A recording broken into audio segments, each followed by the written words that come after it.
Yo, what is up, guys? Cool412 the Fox here. Now, anyways, I want to welcome you all to another exciting edition of a Halloween nightmare on Friday the 13th. Now, it's just so shocking to me after what I've seen and done the review on A Nightmare on Elm Street Part 2, Freddy's Revenge.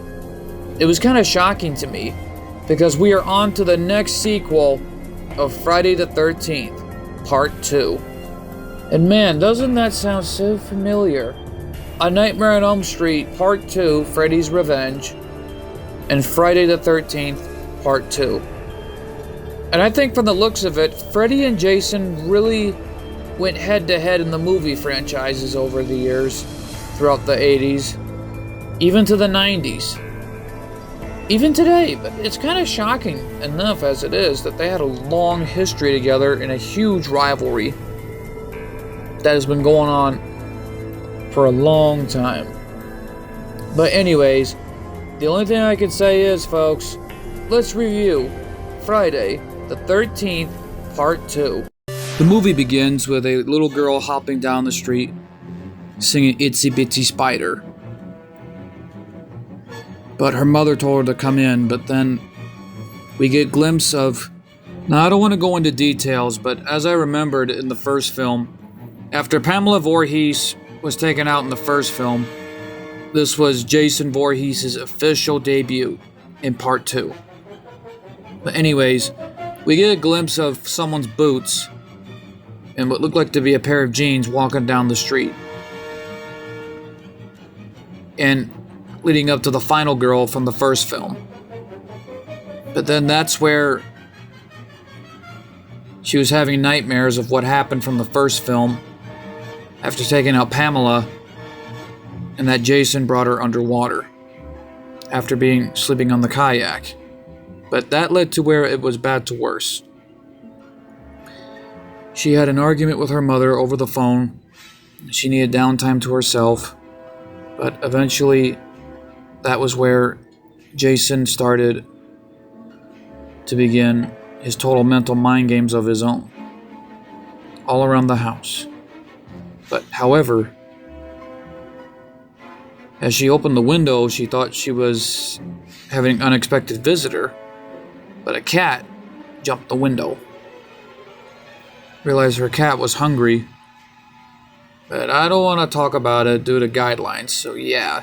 When she opened the fridge, she found someone's head, but yeah, like I said, dear Lord.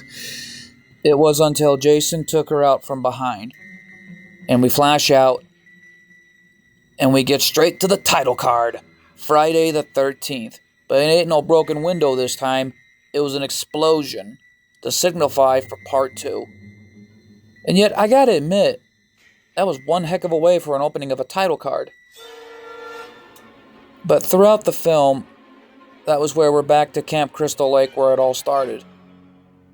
Campers trying to get together, and Crazy Earl still around. But the crazy guy from the first film was still around at the time. Still trying to let them know that, I warned them the last time, you're doomed, you're all doomed. And he was still playing his role to perfection, no matter what he did. And it was until their truck was getting towed by a toll man. And the comedian of the film, well, he looked like a cool guy, but he knew how to pull off a good old prank. But anyways, as they were heading to the new campsite, they found the sign for Camp Crystal Lake, and as he remembered it, it was Camp Blood. But due to the dangers of that camp, they were not allowed anywhere near the place. So, that's when the movie begins, as we are introduced to a new whole cast of characters. While one guy's in a wheelchair, and the other characters still have their sense of humor, and yet, so far, it was actually looking really cool. But throughout the film, that was where everyone was in place, getting everything ready. then that's where they told the camp story of Jason Voorhees and his mother, Pamela. But then that's where the prankster came in and scared everybody, knowing it was just a silly old ghost story. But what they don't know is some ghost stories can be true. As we proceed right into the film, as everyone was relaxing at camp, Crazy Earl was still around. But I think he was trying to warn him again, like from the first film. But however, that didn't last long until Jason took him out behind from the tree wires. It's just at first that, like, we were getting a little glimpse of Jason all around Camp Crystal Lake. And yet, he didn't want to reveal himself just yet, not until later on in the film. But that was where it led to, throughout the franchise, that in the film, I was stunned out of my mind that Jason had an evolution, but the variants of it, I mean, don't get me wrong, looked really cool. But I'll get to his look here in just a moment. But anyways, in the film, it's where Jason was still hidden and not been seen yet. But as the counselors were there having a good time, trying to get everything together, that was until the dog was running around the woods.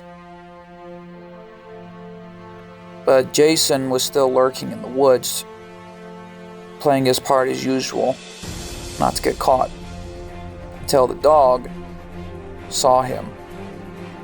But luckily the dog was okay, but thank goodness for that. But anyways, it led to where throughout the film, the counselors were having a good time at the camp, and that's where it led to, throughout the film, they headed right. The other two were heading right through the woods, connecting the barbed wire fence saying no trespassing.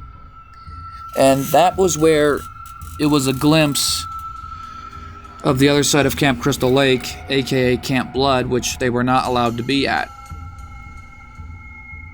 Until upon revealing that the county sheriff was there trying to make sure that no one was not allowed within Camp Blood, and that they were trespassing, and they got taken to the station. But however, the counselors in charge wanted them to be let go and let off with a warning, so the sheriff let them go.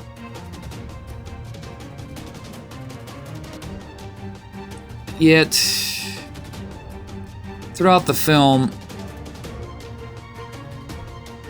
I was kind of stunned at first. Like, well, the sheriff was driving around town, more likely the woods, until he saw someone walking into the trespassing area. He chased him down, and from what I remembered, it was a glimpse of Jason. But when he kept chasing him through the woods until he found what looked like to be an abandoned cabin,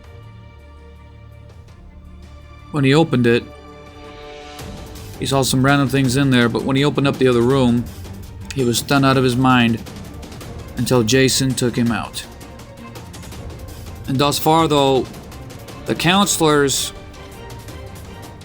I don't want to go into details on what happened in the films, so yeah, due to strict on how things are, but rules are rules, what can you do? But anyways, that led to where they were about to go into town and have a good time, and they were wondering on who would be watching over the campsite while they were gone. So half of everyone stuck behind, the others went, had a good time. Then that was where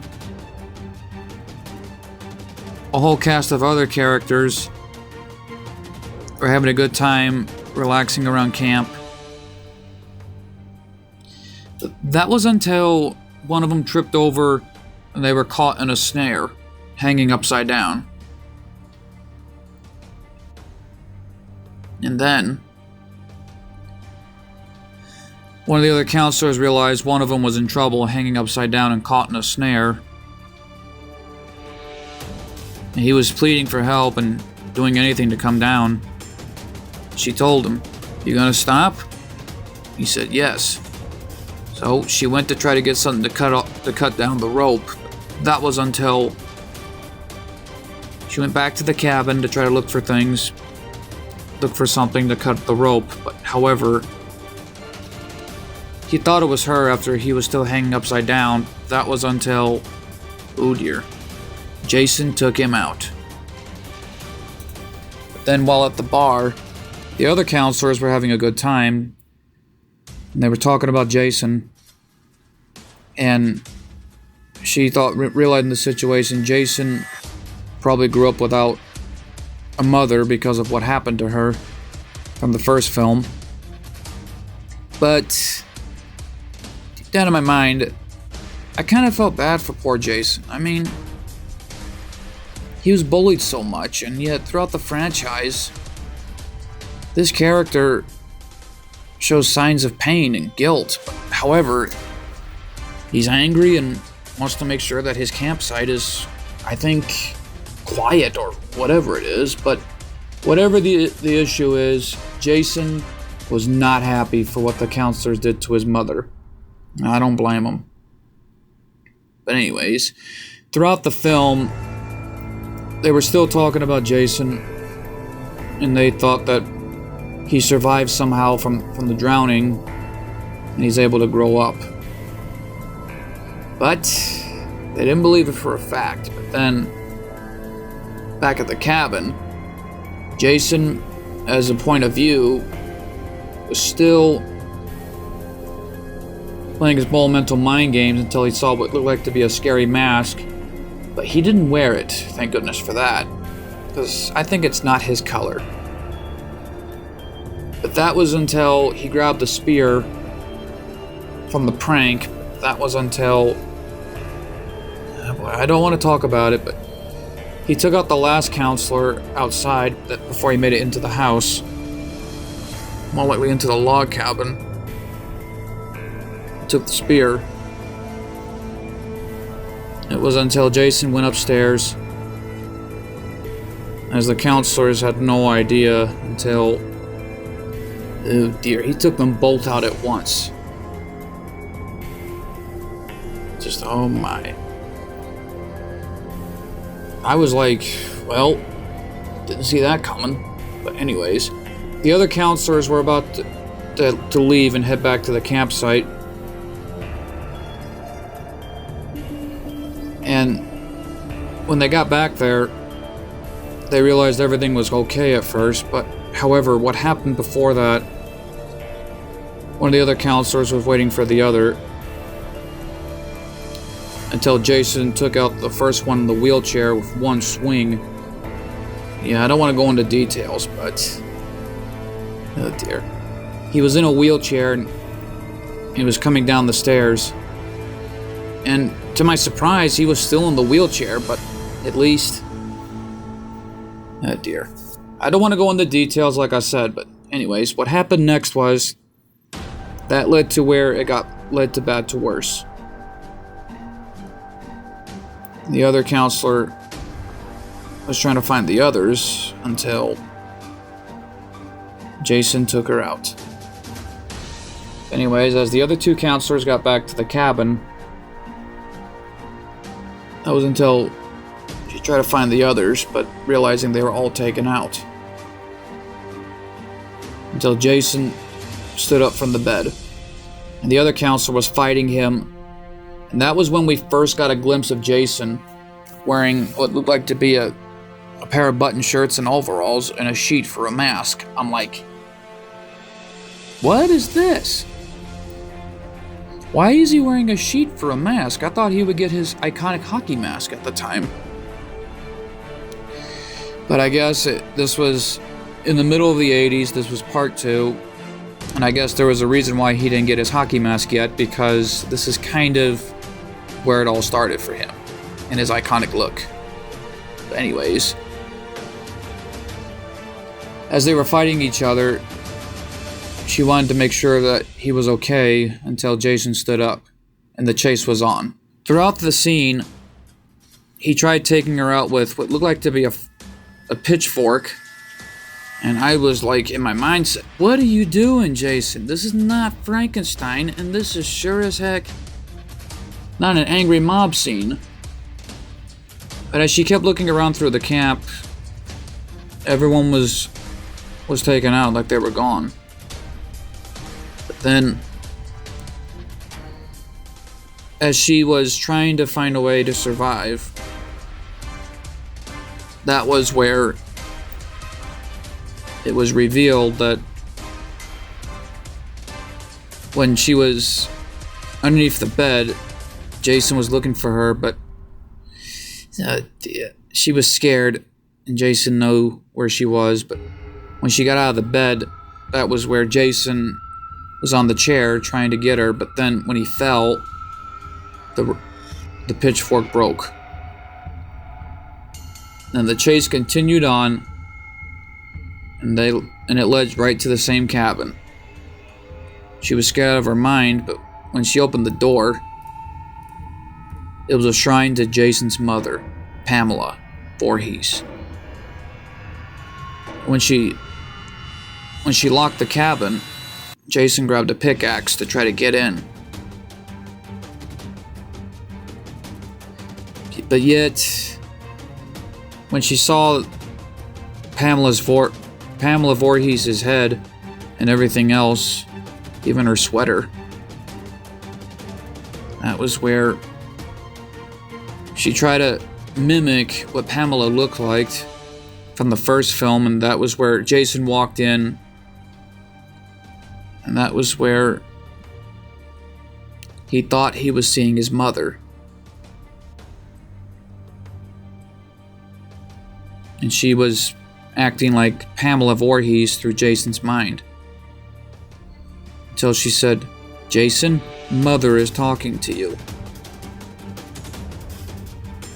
And throughout the film, when he saw her mother, he knew it was a setup.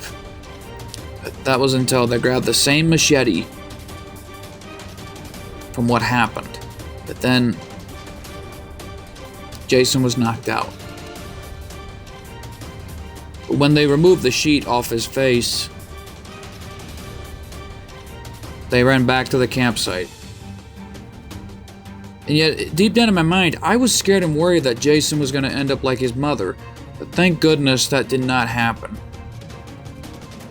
Because Pamela Voorhees, I think, is one of the most iconic characters throughout the Friday the 13th franchises that started it all. For her son, Jason Voorhees. But yet, anyways, when they got back to the cabin, she was scared. But her friend was like realizing the situation, that they were going to call the police, but however, they thought they heard something, but then the dog that was unseen in the film came back later, realized it was okay. But then when she was taking a few torch steps to the dog, that was where Jason came back for one final scare, and we get a glimpse of his face for the first time with hair. And when I looked at the hair, I was like, that looks like my hair color. I was stunned, like, my goodness, he looked like a rock star. But as he pulled her through the window, but that was until it was revealed that she was okay and was being brought to the hospital, and she was realizing where her friend was. And the film ends where the ambulance drove off, and it was over. And then we get a glimpse of Jason's mother one last time. And yet, after watching this film, I never thought that Friday the 13th Part 2 would be the best one yet. But yet, Jason Voorhees is still an iconic character to this day, along with Michael Myers and Freddy Krueger. Yet their sequels were actually amazing. Freddy's was kind of shocking, but really good. I guess they wanted to try something new, but yet, speaking of something new, we will get to that next time as we look through the third films of Halloween 3 and A Nightmare on Elm Street 3, Part 3, which is pronounced A Nightmare on Elm Street 3, The Dream Warriors, and Friday the 13th, Part 3, 3D. Man, only thing I can say is, folks, you don't want to miss next time as we review Halloween 3, Season of the Witch. Before we get to A Nightmare on Elm Street Part 3, Dream Warriors, or pronounce A Nightmare on Elm Street 3, The Dream Warriors, and of course Friday the 13th, Part 3, 3D. But yet, that's going to wrap it up for this edition of A Halloween Nightmare on Friday the 13th. And I want to thank you all so much for watching this next episode. This film, the sequels were amazing to check out and review. And the only thing I could say is, folks, I rate Friday the 13th Part 2 a solid 10 out of 10. But yet, for all the ratings from the sequels, that would be a 29.5 combined. And when you get that together, you get a 49.5. Thus far, though, from the first films, from the last reviews. I'm kind of shocked thus far, though, on how many of the points it will get. But anyways, that's going to wrap it up for this edition, like I pointed out earlier, of this episode. Be sure to hit that subscribe button, turn on post notifications, so you guys do not miss any more content like this for another horror movie review. I want to thank you all so much for watching. And be sure to tell my friends, I said, what's up?